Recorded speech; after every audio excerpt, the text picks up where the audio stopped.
James Luther Adams, a mentor of mine, I've mentioned him before, spoke of the temperature test of faith. His notion was, is there not something that when it happens, your moral temperature rises so precipitously you don't even think, you just act? Mothers, you don't bother to tell your child, don't run into traffic. You run and get the child, do you not?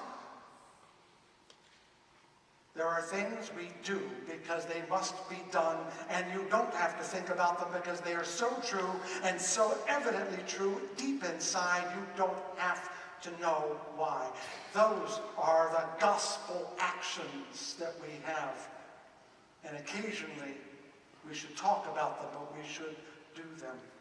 What is it that we would rise up for without even having to take a single vote? I know what I can suggest. Let me tell you what I think at least one of those gospel truths are. When Occupy Grand Rapids came to me, I knew it was right. I didn't call you, I didn't call the board. I barely even told my colleagues. We have to do this, and I can tell you why. Not because they're right and somebody else is wrong, but because they wish to be heard, to be taken serious, to not be drowned out by the cumbersomely obvious and more powerful voices that always have the ear of power and the ear of the populace. My duty, as I felt at that instant, is to support those who are overlooked, ignored, or dismissed by those in power. We in this room are generally people who enjoy access to power. Generally, not every one of us. We have more power than most. More power than the poor, more powerful than the dark, more powerful than the immigrant, the infant. But almost all of us have less power in some ways, too.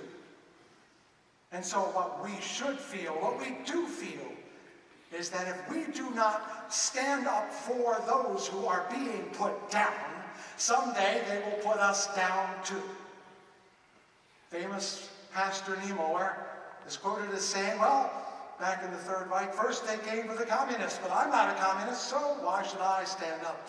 Then they came for the trade unionists, but I'm not a unionist, so I didn't speak up. Then they came for the Jews, and I'm not a Jew, so I didn't speak up. And then they came for me. And no one stood up for me because no one was left. Our gospel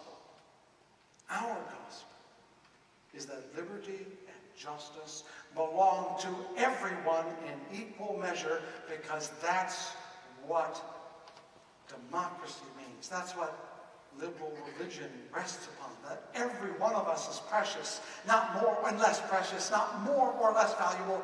Every one of us is priceless. And when we put people into corners because they're dark or gay or female or disabled or poor or immigrants or something else, we are depriving them and ourselves of the gifts that they bring to make this a beautiful world. Closing the distance between what is and what ought to be is our mission, the work we do. And sitting here talking about it doesn't make it happen. It is getting up and doing it. Whenever we witness power being used to suppress, deny, ignore, exploit, even annihilate others, we cannot remain silent or still. Whenever we see people demanding their voice and place, we must be with them